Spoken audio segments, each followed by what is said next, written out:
Hey there, Donald. Good morning. We've got a problem, Goofy. But don't tell anyone.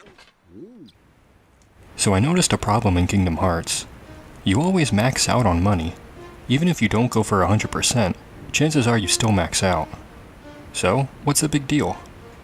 Well, the problem is you spend the whole game collecting money, but you never really do anything with it. Then, once you beat the game, all that money you have just goes to waste. What's the point in having a money system in a game if you're not going to use it?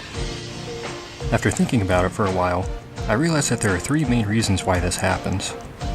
Number one, the game is pretty easy. You don't really need to buy items or equipment, and once you learn Cure, you're pretty much unstoppable. Number two, there's really nothing to buy in the game.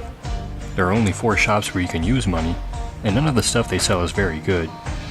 The item shop in Traverse Town sells basic recovery items, but they're so low value that they become worthless after the first few worlds.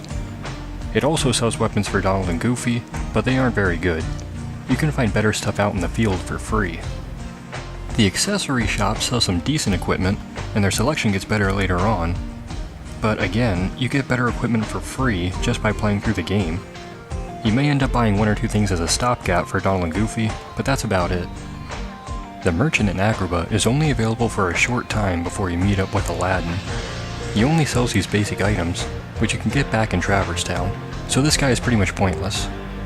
And Sid's shop is for the gummy ship, but the gummy ship is stupid.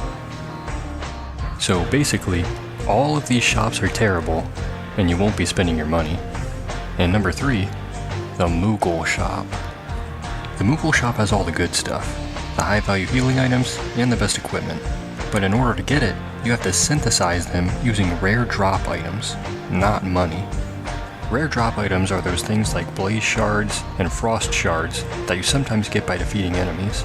You can only get certain drops from certain enemies, and it doesn't happen every time, which means if you want to get the drops, you have to grind. So if you want to get the good items from the Moogle shop, you have to grind. But I feel like you're already grinding to get money. So now you have to grind for rare drops and for money? That doesn't make sense. You end up having 2 systems that work against each other. Now that we know what the problems are, here are 3 options you could use to fix it. Option 1.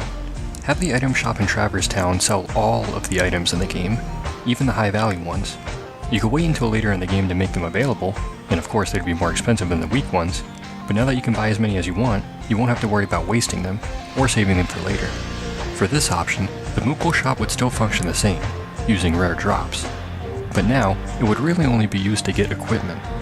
I feel like if this happened, then the Moogle shop would feel more like a secret that only the pro players knew about, rather than a mandatory grind to get the high value healing items you need later in the game.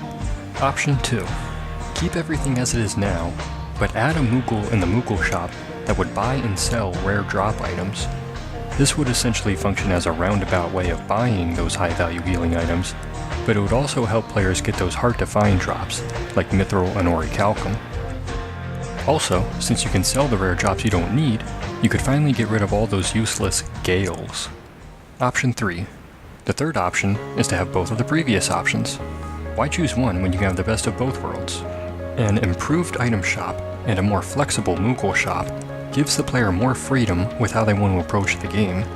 The money system and the rare drop system would work together in a way that benefits the player, rather than hindering each other. Now, there are more ways to spend your money than ever before, and by giving the player more ways to use money, you actually give the money system in Kingdom Hearts some value.